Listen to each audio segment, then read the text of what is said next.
Hello दोस्तों, क्या हाल चाल। आज फिर हम आपके बीच लाए हैं एक साइंस की छोटी सी क्लास।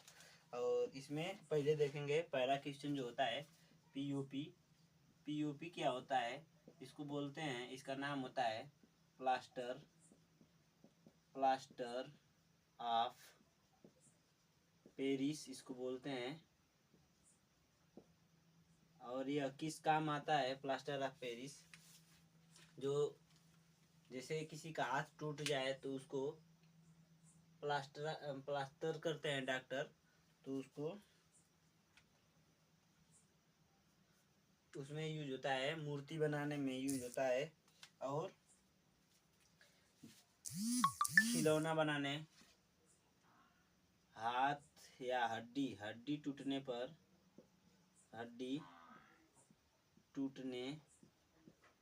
पर उसको जोड़ने के बाद उसको मजबूती से पकड़ बनाने के लिए टूटने पर इसका यूज होता है। और उसके बाद मूर्ति बनाने में, कौन सी चीज़? मूर्ति बनाने में।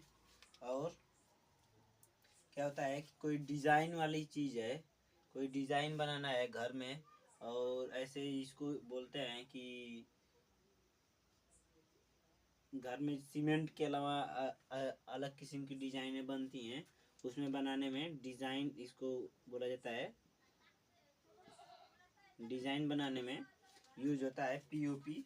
और पीओपी जो होता है इसका यूज बस यही पूछता है कि यूज क्या होता है। इसके बाद देखते हैं साइंस का एक और बहुत महत्वपूर्ण सवाल जो है कि अल्फा किरण अल्फा किरण अल्फा किरण जो होती है, इससे संबंधित कुछ महत्वपूर्ण एक सवाल है। तो अल्फा किरण जो होता है यह एक प्लस मतलब धन आवेशित किरण होती है। धन आवेशित धन आवेश धन आवेशित किरण होती है। और यह हमेशा माइनस की तरफ मुड़ती है, माइनस की तरफ मुड़ती है, माइनस की तरफ मुड़ती है। और यह इसकी खोज जो था किसने किया था? बेकुरल नाम के वैज्ञानिक थे। कौन थे? बेकुरल बेकुरल नाम के वैज्ञानिक ने इसको खोजा था, हेनरी बेकुरल। आप लोग जानते ही होंगे, नाम सुने ही होंगे। और एक होता है बीटा किरण। बीटा किरण बीटा किरण जो होता है, बीटा किरण बीटा किरण जो होता है यह ऋण आवेशित किरण होती है। और यह धन की ओर मुड़ती है, ऋण आवेशित होती है, ऋण आवेशित किरण होती है।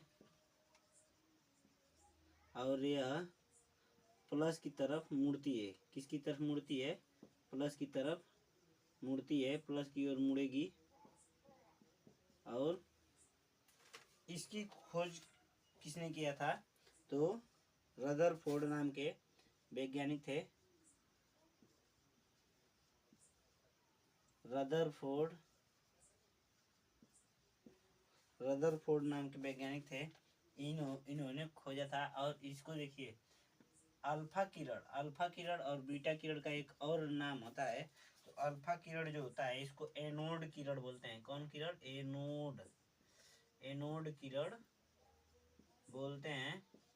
और बीटा किरण को कैथोड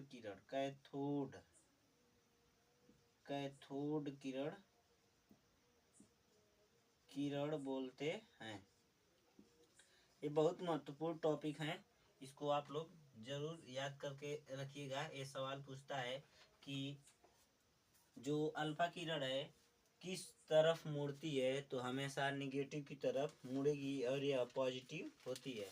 एक होती है गामा किरण, आप लोग नाम सुने ही होंगे। गामा गामा किरण कुछ वाई जैसे इसका चिन्ह होता है ऐसे। और गामा किरण इसको बोलते हैं गामा रेज।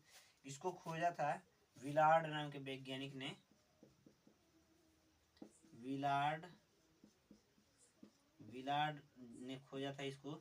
और यह जो होता है इस पर कोई आवेश नहीं, मतलब जीरो आवेश इसको बोलते हैं। कि यह न आवेश है न उदासीन इसको बोलते हैं, मतलब उदासीन किरण होती है, उदासीन किरण, इस पर कोई आवेश नहीं होता है, शून्य आवेशित होती है। और इसकी भेदन क्षमता जो होती है सबसे अधिक सर्वाधिक वेधन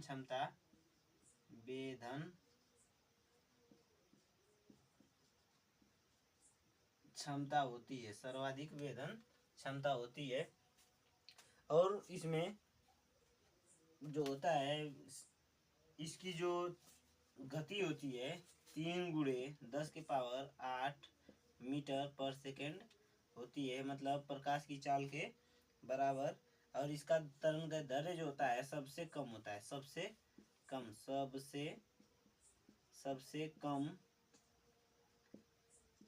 तरंग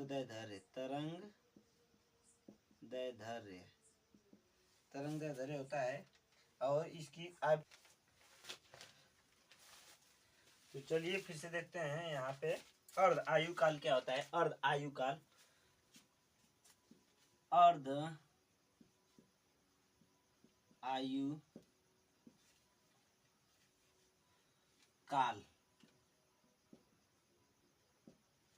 अर्ध आयु काल जो होता है कि रेडियो सक्रिय पदार्थ जितने समय में आधा हो जाए उसको अर्ध आयु काल बोलते हैं। कोई भी रेडियो सक्रिय परमाणु जैसे यूरेनियम जितना भी है, मान ली कोई कितना भी हो, और इसका आधा जो हो रहा है 1/2 होने में जितना समय लग रहा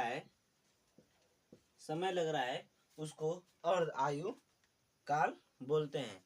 और यह अर्ध आयु काल न तो द्रव्यमान न ही तापमान पर निर्भर होता है। अर्ध आयु काल जो होता है न तो द्रव्यमान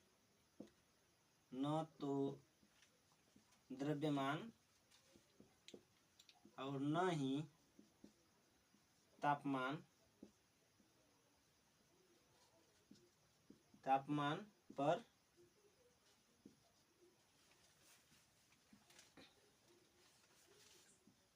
निर्भर होता है।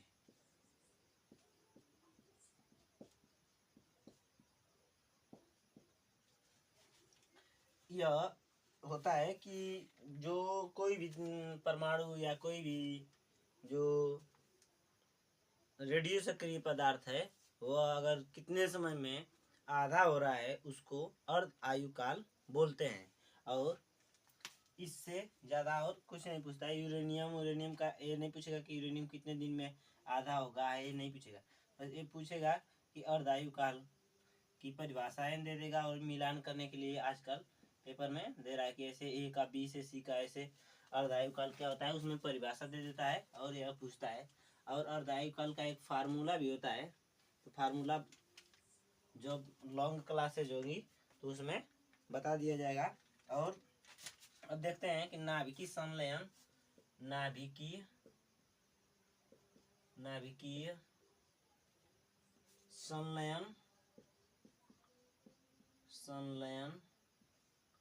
और नाभिकीय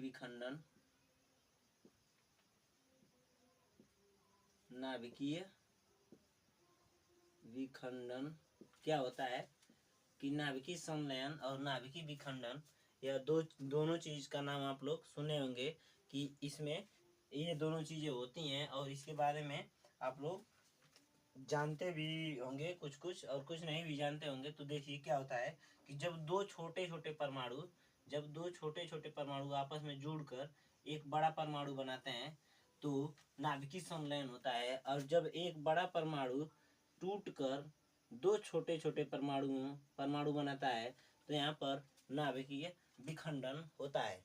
तो इसमें होता है कि ये दो परमाणु जो होते हैं यह हल्के परमाणु होते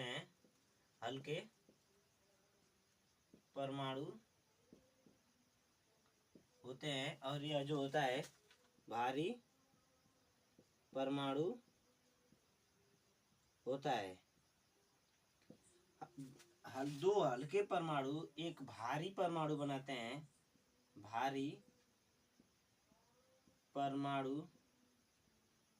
बनाते हैं, तो वहाँ पे जो अभिक्रिया होती है वो अनाभिकीय संलयन होती है।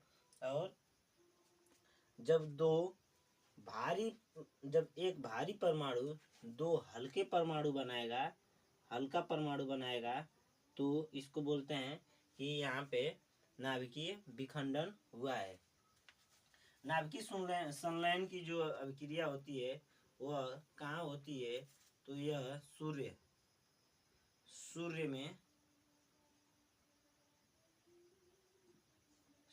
में होती है। और नाभिकीय विखंडन परमाणु बम में इसकी होती है। नाभिकीय संलयन की अभिक्रिया हाइड्रोजन बम में भी, हाइड्रोजन बम में होती है। और नाभिकीय विखंडन जो होता है परमाणु बम में होता है। तो यह पूछता है कि परमाणु बम किस अभिक्रिया पर आधारित है, तो नाभिकीय विखंडन। और जब पूछेगा कि हाइड्रोजन बम किस पर आधारित है, तो नाभिकीय संलयन पर आधारित होता है। परमाणु बम जो था, यहाँ पर देखिए कि परमाणु बम एक अनियंत्रित अभिक्रिया होती है।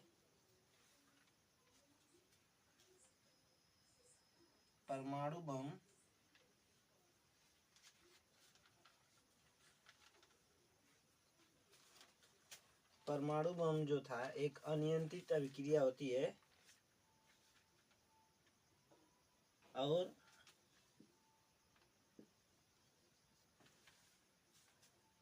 इसको सर्वप्रथम प्रयोग, परमाणु बम का सर्वप्रथम प्रयोग 6 अगस्त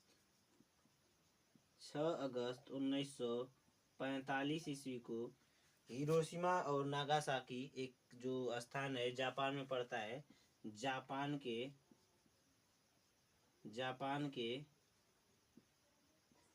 हिरोशिमा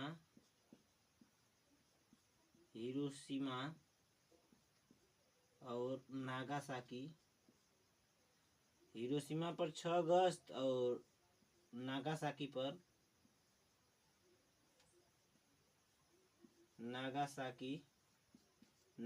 पर 9 अगस्त को यह परमाणु बम गिराया गया था। 9 अगस्त। और जो हिरोशिमा पर जो 6 अगस्त को जो बम गिराया गया था, परमाणु बम 6 अगस्त 1945 को, इसका नाम था लिटिल बॉय। क्या नाम था? Little boy. और जो 9 अगस्त को नागासाकी पर बम गिराया गया था, इसका नाम था फैट मैन। क्या नाम था? फैट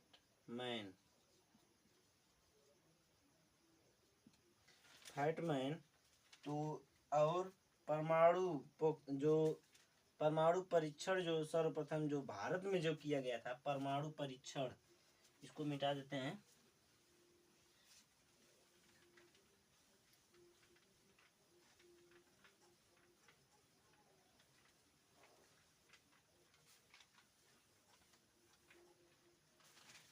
परमाणु परीक्षण जो था सन 1974 में कहाँ हुआ था भारत में सर्वप्रथम परमाणु परीक्षण?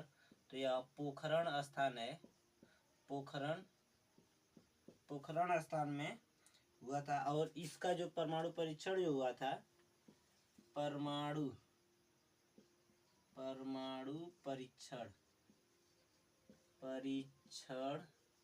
जो पहला परमाणु परीक्षण हुआ था भारत का, और जो ये पोखरण में हुआ था 1974 में। और इसको क्या नाम रखा गया था? मुस्कुराते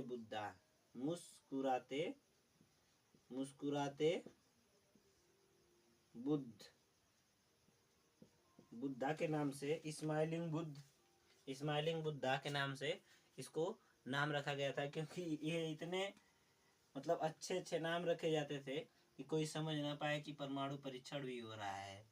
मुस्कुराते बुद्धा, तो इससे यह नाम रखा है। एक होता है न्यूट्रॉन बम। न्यूट्रॉन बम को देखते हैं कि न्यूट्रॉन बम क्या होता है। न्यूट्रॉन बम के बारे में भी सवाल पूछता है। तो न्यूट्रॉन बम एक ऐसा बम होता है जो अगर फट जाए तो कोई सजीव वस्तु नहीं बचेगी। सजीव वस्तु का मतलब जिसमें जान होती है वो वस्तुएं नहीं बचेंगी, और जिसमें जान नहीं होती है वो वस्तुएं बच जाएंगी। न्यूट्रॉन बम ये जो ऐसा बम होता है, यह सजीव को निर्जीव को छोड़कर निर्जीव को छोड़कर सजीव को नष्ट कर देता है। निर्जीव को छोड़ देता है और सजीव को मार देगा।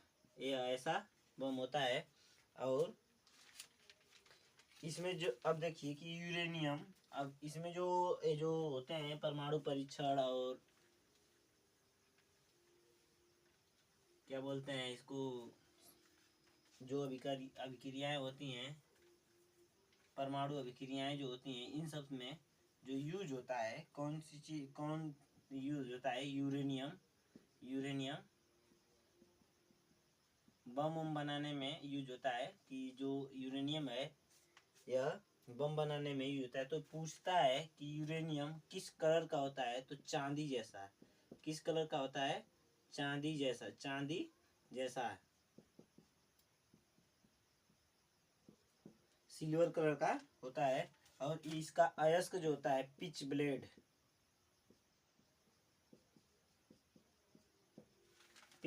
इसका अयस्क होता है। और सर्वाधिक जो यूरेनियम, कौन सा यूरेनियम प्रयोग होता है, तो 238 नंबर का 238 जो होता है, यूरेनियम 238 जो होता है वो सर्वाधिक जो पाया जाता है, मतलब पाया जाता है, यूज नहीं पाया जाता है। न्यूट्रॉन को, और जो हम लोग के देश का जो कामिनी परमाणु संयंत्र है, कामिनी परमाणु संयंत्र, इसमें जो यूज होता है, कौन सा परमाणु यूज होता है, तो थोरियम का यूज होता है। क्योंकि भारत में थोरियम सर्वाधिक मात्रा में पाया जाता है। ग्रेफाइट का नाम आप लोग सुने होंगे। ग्रेफाइट क्या होता है, तो ग्रेफाइट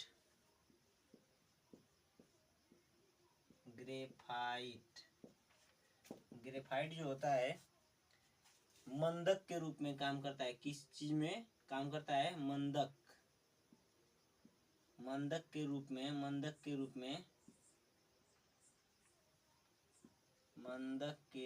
में काम करता है। और यह जिस रिएक्टर में प्रयोग किया जाता है उसको परमाणु पाइल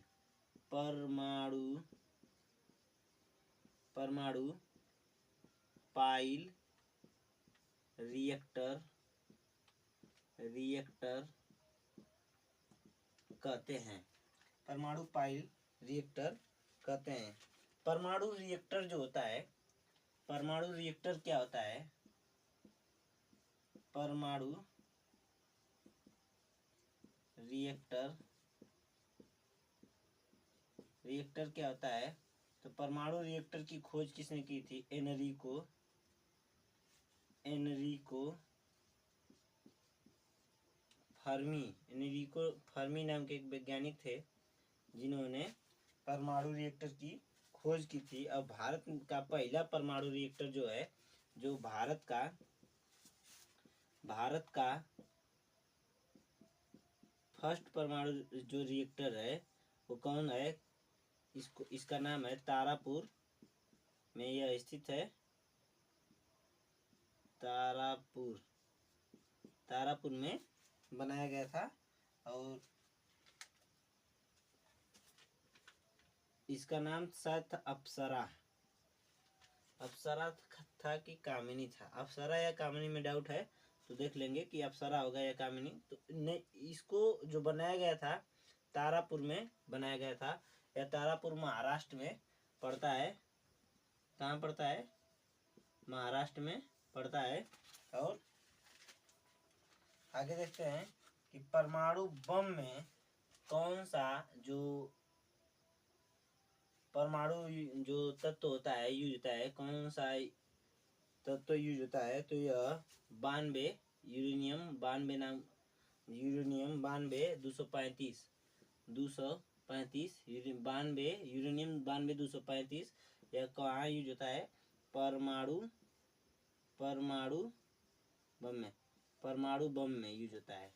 और कार्बन डेटिंग कार्बन डेटिंग एक आप लोग नाम सुनेंगे कि कार्बन डेटिंग। तो कार्बन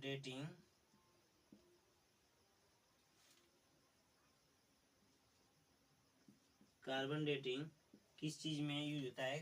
कार्बन डेटिंग जो होता है जीवाश्म का अध्ययन, जीवाश्म का अध्ययन में यूज होता है कार्बन डेटिंग। और यूरेनियम डेटिंग जो होता है, यूरेनियम डेटिंग कहाँ यूज होता है? इसको मिटा देते हैं।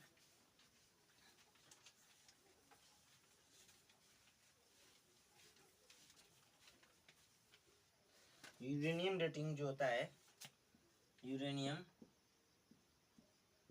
डेटिंग कहाँ यूज होता है? तो यह पृथ्वी और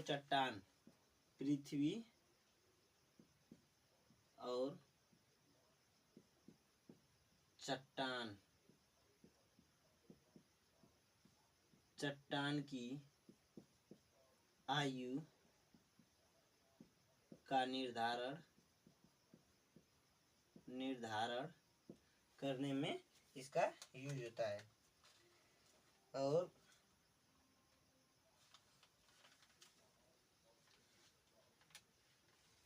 कुछ फार्मूला देख लीजिए कि H2O2 इसको क्या बोलते हैं, और O3 पूछता है डायरेक्ट, और O3 और HNO2 ये फार्मूले होते हैं।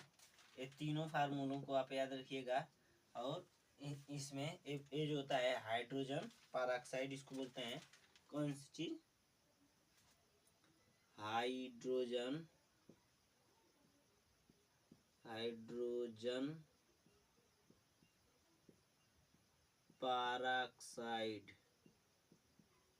परऑक्साइड बोलते हैं। और इसको बोलते हैं ओजोन इसको बोलते हैं HNO3 नहीं होता है यार,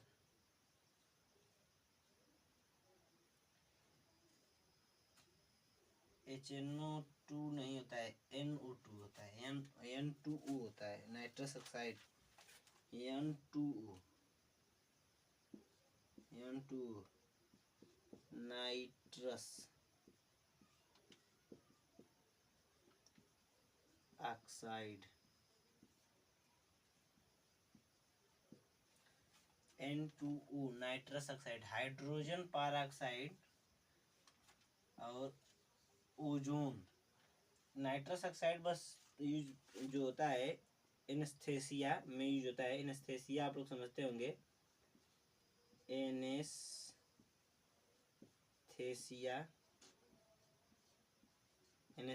मतलब कोई किसी को बेहोश करना है, उसमें किसी अंग को शून्य करना है उसमें। और नाइट्रस ऑक्साइड जो होता है हंसाने वाली गैस जो बोलते हैं, हास्य गैस के रूप में यूज होता है। ओजोन का नाम आप लोग सुने होंगे। ओजोन जो गैस होती है यह पृथ्वी के वायुमंडल, जैसे वायुमंडल है, वायुमंडल के में यह स्थित होती है और यह एक परत बना लेती है। और इस तरह से परत बना ली और इसके बीच में जो है अपनी पृथ्वी पृथ्वी है तो ये जो परत है इसको बोलते हैं ओजोन परत। और यहाँ से जब सूरज की पराबैंगनी किरणें आती हैं तो यह इस ओजोन परत से टकराकर पृथ्वी की तरफ नहीं आ पाती हैं। यानी जो है ओजोन परत क्या होता है कि पृथ्वी पर पराबैंगनी किरण पराबैंगनी किरण को आने से रोकता है। पृथ्वी पर पराबैंगनी किरण को आने से रोकता है। और पराबैंगनी किरण अगर आ जा रही है तो उससे क्या नुकसान होगा, तो पराबैंगनी किरण के आने से आदमी को जो होगा त्वचा का कैंसर होता है। और हाइड्रोजन पेरोक्साइड जो आप लोग देखे होंगे कि जब डॉक्टर चोट लग जाती है तो उसको एक स्पिरिट नुमा होता है, उस पर गिराएगा तो उस पर से गांज जैसे फेंकता है और साफ कर देता है। और जैसे कोई भी गंदगी होती है उसको साफ करने में यह यूज होता है।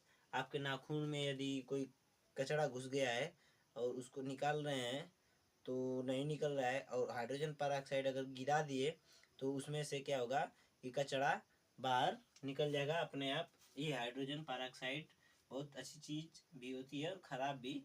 इसको बच्चों से दूर रखना चाहिए।